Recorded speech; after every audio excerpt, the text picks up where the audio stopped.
So everybody in the NBA community is talking about tanking right now, right? So I don't even remember where I heard this, but I'm stealing the idea as my own because the level of thought I put in for myself means it's mine. So I'm stealing it.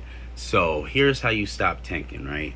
Because the reason teams tank is because extremely bad teams are trying to get better players, and the best way to do that is in the draft because free agency, if you're not a big market, can be tough.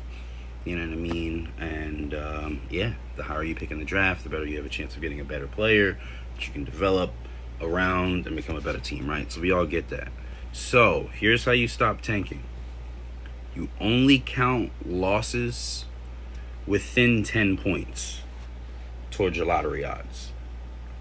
So that will incentivize teams to push. Because right now, right, you have teams like the Bulls, for instance, that like they just decided to be bad after years of being mid. You know what I mean? The Bulls, the Hawks, fucking the Kings were there for a while, just always mid, never bad enough to really tank, but like decent enough, right? Teams like that would actually be, somewhat rewarded, and it would push teams to get to that level. It would push teams towards that play-in level.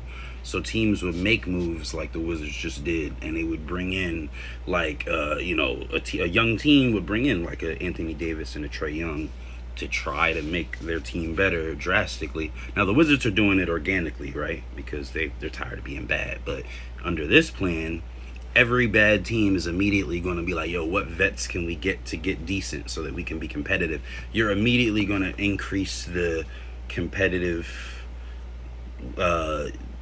you know what I mean, balance throughout the league. Just immediately. You're going to have teams immediately trying to, instead of like, you're not going to have teams like the Nets this year. Give it a couple years, you won't have teams that let themselves get that bad because they know that they're going to get blew out every night because everyone's going to be playing that much harder, and they're not going to get rewarded for being bums.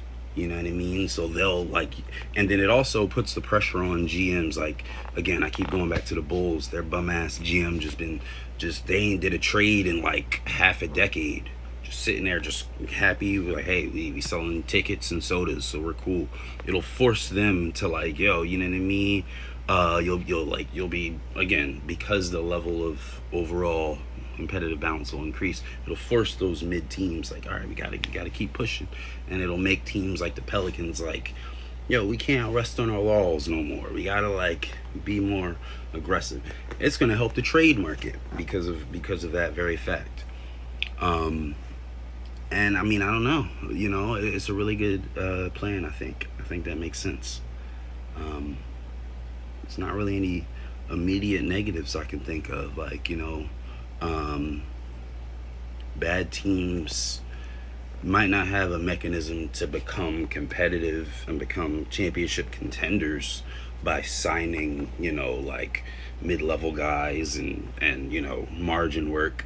But you can definitely become a competitive team that is not just getting blown off the court every night. And then again, that's where like hiring the right coach, having the right, it's a good plan. It's genius.